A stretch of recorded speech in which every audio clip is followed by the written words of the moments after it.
கம்மி விலையில் ஒரு 5G ஸ்மார்ட் ஃபோன் வாங்கணும்னு யோசிச்சுட்டு இருக்கீங்கன்னா இப்போ லேட்டஸ்ட்டாக Vivo T2xம் இந்தியாவில் லான்ச் ஆகிடுச்சு. விலை அப்படின்னு பார்த்தீங்கன்னா starting price base variant 4GB 128GB storage variant 12,999 ரூபாய்க்கு லான்ச் பண்ணியிருக்காங்க. அதே பேங்க் கார்டு ஆஃபர்லையும் யூஸ் பண்ணிங்கன்னா 11,000 கிட்ட இந்த ஸ்மார்ட் ஃபோனை நீங்கள் வாங்கலாம்.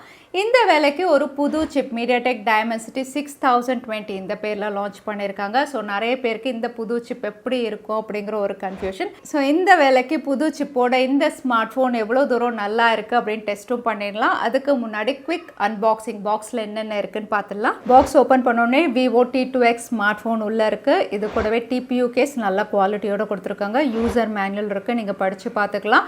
சார்ஜர் 18 வாட் சப்போர்ட்டோடு கொடுத்துருக்காங்க. அதோட டைப் சி கேபிளும் அவைலபிளாக இருக்குது. சிம் இஜெக்டர் டூல் இருக்குது. ஸோ இதுதான் பாக்ஸ்குள்ளே இருக்கக்கூடிய contents. Vivo T2x smart phone 3 கலரில் கொண்டு வந்திருக்காங்க. இது வந்து கோல்ட் கலர், அரோரா கோல்ட், அதுக்கப்புறம் ப்ளூவும் பிளாக் கலரும் இருக்குது. அதையும் நீங்கள் செக் பண்ணலாம். ஸோ டிசைன் அப்படின்னு பார்த்தீங்கன்னா Vivo T2 எப்படி இருந்ததோ அதே மாதிரி தான் உங்களுக்கு பேக் பேனலில் கேமரா அலைன்மெண்ட்லாம். பட் இங்கே சென்சார் பார்த்தீங்கன்னா Vivo T2 விட T2xல சென்சார் கொஞ்சம் சின்னதாக இருக்குது. இதுலேயுமே வந்து சென்சாரை சுற்றி ஒரு மெட்டல் ஃபினிஷ் மாதிரி இருக்கிறதுனால பார்க்கறதுக்கு வந்து பட்ஜெட் ஸ்மார்ட் ஃபோன்னே சொல்ல முடியாது. இங்கே கலரும் பார்த்தீங்கன்னா லைட்டில் பார்க்கும்போது ஒரு டபுள் கலர் மாதிரி இந்த கோல்ட் கலர் வந்து கிளிட்டர் ஆகுது. அதோட ஃபினிஷும் வந்து ஸ்மூத்தாக இருக்குது. ஃபிங்கர் பிரிண்ட்ஸ் மஜஸ் எதுவுமே உங்களுக்கு கேட்ச் பண்ணாது. அதோட ரொம்பவே ஸ்லீக்காகவும் கொடுத்துருக்காங்க. இங்கே வெயிட் அப்படின்னு பார்த்தீங்கன்னா வெறும் 184 கிராம் தான். அது கையில் ஹோல்ட் பண்ணுறதுக்கு கிரிப் நல்லா இருக்குது, கம்ஃபர்டபுளாக இருக்குது. யூஸ் பண்ணுறதுக்கும் ரொம்பவே ஈஸியாக ஸ்லீக்காக கொடுத்துருக்காங்க ஸ்மார்ட் ஃபோன். இங்கே போர்ட்ஸ் அண்ட் பட்டன்ஸ் அப்படின்னு பார்த்தீங்கன்னா ரைட் சைடில் வால்யூம் அப் அண்ட் டவுன் இருக்குது. கூடவே பவர் பட்டன் இருக்குது. இந்த பவர் பட்டன் தான் உங்களுக்கு ஃபிங்கர் பிரிண்ட் சென்சாராகவும் ஒர்க் ஆகுது. ரொம்பவே குவிக்காக அன்லாக் ஆகுது. ஜஸ்ட் டச் பண்ணோன்னு உங்களுக்கு அன்லாக் ஆகிடுது. அதே கீழே வந்து உங்களுக்கு 3.5mm audio jack, mic, type C port, speaker grill கொடுத்துருக்காங்க. மேலே செகண்டரி மைக், அதோட சிம் ஸ்லாட் கொடுத்துருக்காங்க. இந்த சிம் ஸ்லாட் டூவல் ஹைப்ரிட் சிம்மோட வருது. அதனால நீங்கள் 2 சிம் கார்டு யூஸ் பண்ணலாம். அப்படி இல்லைனா ஒரு சிம் SD கார்டு போட்டு நீங்கள் மெமரியும் எக்ஸ்பேண்ட் பண்ணிக்கலாம். அதே ஃப்ரண்ட் பேனல் அப்படின்னு பார்த்தீங்கன்னா இதுவும் உங்களுக்கு நாச்சோட தான் கொடுத்துருக்காங்க. ஆனால் Vivo T2 அப்படின்னு பார்த்தீங்கன்னா U நாச் மாதிரி, ஆனால் இது வந்து V நாச் மாதிரி கொடுத்துருக்காங்க பட்ஜெட் ஸ்மார்ட் ஃபோன் அப்படிங்கிறதுனால. இங்கே டிஸ்பிளே அப்படின்னு பார்த்தீங்கன்னா 6.58 இன்ச்சஸ், கொஞ்சம் உங்களுக்கு Vivo T2 விட பெருசாக இருக்குது டிஸ்பிளே. அதோட உங்களுக்கு IPS LCD panel full HD plus ரெசல்யூஷனோட வருது. வைட் பேண்ட் L1 சப்போர்ட்டோட இருக்குது. ஆனால் இங்கே ரெஃப்ரெஷ் ரேட் அப்படின்னு பார்த்தீங்கன்னா 60 ஹெர்ட்ஸோட கொடுத்துருக்காங்க. அதனால் நீங்கள் ஸ்க்ரால் பண்ணும்போது அந்த அளவுக்கு ஸ்மூத்தாக இல்லை.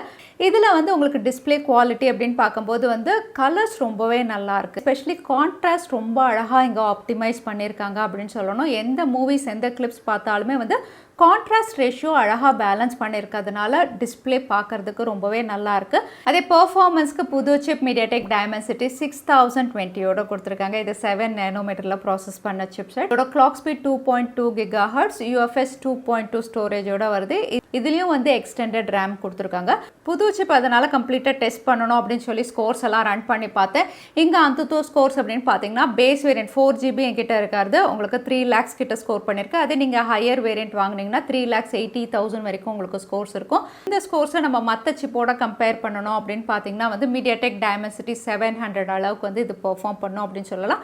Snapdragon 695 விட கொஞ்சம் கம்மியாக இருக்கும் அப்படிங்கிற மாதிரி இங்கே ஸ்கோர்ஸ் ரிவீலாக இருக்குது. அதோட CPU த்ராட்லிங் டெஸ்ட்டும் 2-3 வாட்டி ரன் பண்ணி பார்த்தா ரொம்பவே ஆச்சரியமாக இருந்தது. ஸ்டேபிளாக இருந்தது. எத்தனை வாட்டி ரன் பண்ணாலும் உங்களுக்கு சிப்செட் வந்து ஸ்டேபிளாக இருந்தது. அதோட ஹீட் ஆகுதா அப்படின்னும் செக் பண்ணி பார்த்தேன். இன்டோர் அவுட்டோர் ரெண்டு இதுலையுமே ரன் பண்ணி பார்த்தேன். மேக்ஸிமம் 39 டிகிரிக்கு மேலே பார்க்கல. ஸோ தெர்மல் மேனேஜ்மெண்ட்டும் நல்லாவே இருக்குது இந்த புது சிப்பில். ஸோ இந்த சிப் கேம் எப்படி ஹேண்டில் பண்ணுதுன்னு கால் ஆஃப் டியூட்டியில் போய் செட்டிங்ஸ் என்ன அப்படின்னு பார்த்தீங்கன்னா வந்து மீடியம் ஹை தான் இது மேக்ஸிமம் சப்போர்ட் பண்ணுது. வெரி ஹைலாம் இல்லை. பட்ஜெட் ஸ்மார்ட் ஃபோன், அதோட கேமிங் ஸ்மார்ட் ஃபோனும் இது கிடையாது. ஸோ இந்த செட்டிங்கில் கேம் பிளே அப்படின்னு பார்த்தீங்கன்னா ஃப்ரேம் ட்ராப்ஸ்லாம் பெருசாக இல்லை. நார்மல் கேம் நீங்கள் விளையாட முடியும். பெர்ஃபார்மன்ஸ் இப்போ யூஸ் பண்ணாத வரைக்கும் ஒரு கன்சிஸ்டன்ட் சிப், ஹீட்டும் ஆகலை. Software latest Android 13 FunTouch OS 13ஓட வருது. அப்டேட்ஸ் பொறுத்த வரைக்கும் 2 இயர்ஸ்க்கான ஆண்ட்ராய்டு அப்டேட் அப்படின்னு சொல்லியிருக்காங்க. இங்கே யூசர் இன்டர்ஃபேஸ் FunTouch OS 13ல கஸ்டமைசேஷன் ஆப்ஷன் நிறையவே இருக்குது. அதோட ப்ளோட்வேரும் இதில் இருக்குது. பட் இந்த ப்ளோட்வேர் அப்படின்னு பார்த்தீங்கன்னா தேவையில்லாத ஆப்ஸ் நீங்கள் அன்இன்ஸ்டால் பண்ணிக்கலாம். V ஆப் ஸ்டோரை வந்து நீங்கள் நோட்டிஃபிகேஷன் டிசேபிள் பண்ணிக்கலாம். ஹாட் ஆப்ஸ், ஹாட் கேம்ஸையும் வந்து நீங்கள் செட்டிங்ஸில் போயிட்டு டிசேபிள் பண்ணிட்டீங்க அப்படின்னா வந்து எந்த ப்ளோட்வேரும் இல்லாமல் ஒரு நல்ல யூசர் இன்டர்ஃபேஸாக நீங்கள் யூஸ் பண்ண முடியும். அதே நெட்வொர்க் பொறுத்த வரைக்கும் 5G smart phone phone 6 5G பேண்டோட கொடுத்துருக்காங்க. இங்கே N77 N78 2 5G பேண்டும் அவைலபிளாக இருக்குது. நான் ஜியோவில் 5Gயும் செக் பண்ணி பார்த்தேன், நல்லாவே ஒர்க் ஆகுது. அதே நீங்கள் 4G யூஸ் பண்ணுறீங்க அப்படின்னாலும் 4G சப்போர்ட்டும் அவைலபிளாக இருக்குது. ஆனால் 4Gயில் கேரியர் அக்ரிகேஷன் சப்போர்ட் எனக்கு காட்டலை. Vivo T2xல நான் ஆச்சரியப்பட்டது அப்படின்னு பார்த்தீங்கன்னா இதோட கேமரா பெர்ஃபார்மன்ஸ் தான். இந்த ஸ்மார்ட் ஃபோன் உங்களுக்கு டுவல் சென்சார் தான், 50 மெகா பிக்சல் மெயின் சென்சார், கூடவே 2 mega pixel macro, front camera 8 mega பிக்சலோட கொடுத்துருக்காங்க. புது சிப், அதனால இமேஜஸ் எப்படி இது கிளிக் பண்ணுமோ அப்படின்னு யோசிச்சு தான் வந்து ஃபர்ஸ்ட் இமேஜ் கிளிக் பண்ணேன். கிளிக் பண்ணிட்டு ஜூம் பண்ணி பார்த்தா டீட்டெயில்ஸ் ரொம்பவே நல்லா இருக்கு. இந்த வேலைக்கு இவ்வளோ அழகாக டீட்டெயில்ஸோட பிக்சர் கேப்சர் பண்ண முடியுமான்னு சொல்லி அடுத்தடுத்து கிளிக் பண்ணும்போது ஒன்னொன்றுமே கிறிஸ்பாக இதால் கிளிக் பண்ண முடிஞ்சது. அதோட ப்ராசஸிங் ஸ்பீட் வந்து பட்ஜெட் ஸ்மார்ட் ஃபோன்னே சொல்ல முடியாது, அந்த அளவுக்கு குயிக்காக உங்களுக்கு இமேஜும் ப்ராசஸ் பண்ணுது. இன்னும் சொல்ல போனால் ஸ்னாப்ட்ராகன் 695 Vivo T2 விட இதில் வந்து இமேஜஸ் நல்லாவே இருந்த மாதிரி இருந்தது எனக்கு கம்பேர் பண்ணி பார்க்கும்போது. இங்கே வந்து பிக்சர் குவாலிட்டியாக இருக்கட்டும், டீட்டெயில்ஸாக இருக்கட்டும், கலர்ஸாக இருக்கட்டும், பார்க்குறதுக்கு ரொம்பவே ப்ளீஸிங்காக நல்லாவே இருந்தது. அதே போர்ட்ரேட் ஷாட்ஸ்லையும் எட்ஜ் டிடெக்ஷன் பண்ணுறதோ பிளர் எஃபெக்ட் பண்ணுறதோ ரொம்பவே குவிக்காக இமேஜ் ப்ராசஸ் பண்ணுது. லோ லைட் கண்டிஷனில் நைட் மோட் எனேபிள் பண்ணிங்கன்னா ஓரளவுக்கு உங்களுக்கு நாய்ஸ் இல்லாமல் பிக்சர்ஸ் நீங்கள் எடுக்க முடியும். செல்ஃபீஸ் அப்படின்னு பார்த்தீங்கன்னா கம்ப்ளீட்டாக வந்து கொஞ்சம் ஏஐ எனேபிள் பண்ணி வார்ம் டோனில் தான் எடுக்குது. பட் பார்க்கறதுக்கு நல்லாயிருக்கு. இதுலேயும் வந்து டீட்டெயில்ஸ் நல்லாயிருக்கு, கிறிஸ்பாக கிளிக் பண்ணுது. அதோட பட்ஜெட் ஸ்மார்ட் ஃபோனாக இருந்தாலும் இதுலேயும் வந்து கேமராவில் உங்களுக்கு டெம்ப்ளேட்ஸ் கொடுத்துருக்காங்க. ஸோ நீங்கள் குவிக்காக இன்ஸ்டாகிராமுக்கு ரீல்ஸ் எடுக்கணுமோ இல்லை யூடியூப்க்கு ஷார்ட்ஸ் எடுக்கணுமோ டெம்ப்ளேட்ஸ் ப்ரீ டெம்ப்ளேட்ஸோடு இருக்குது, அதையும் நீங்கள் யூஸ் பண்ணிக்கலாம். அந்த ஆப்ஷன் அவைலபிளாக இருக்குது. அதோட வீடியோகிராஃபி அப்படின்னு பார்த்தீங்கன்னா வந்து 1080 60 FPS வரைக்கும் சப்போர்ட் இருக்குது. பட் அதில் வந்து ஸ்டெபிலைசேஷன் அந்த அளவுக்கு இல்லை. 1080 30 FPSல நீங்கள் ரெக்கார்ட் பண்ணுறீங்க அப்படின்னா வீடியோ வந்து டீட்டெயில்ஸ் நல்லாயிருக்கு, ஸ்டெபிலைசேஷனும் அதில் நல்லாயிருக்கு. அதே ஆடியோ மோனோ ஸ்பீக்கர்ஸோடு வருது, எப்படி இருக்குன்னு நீங்களே கேளுங்க.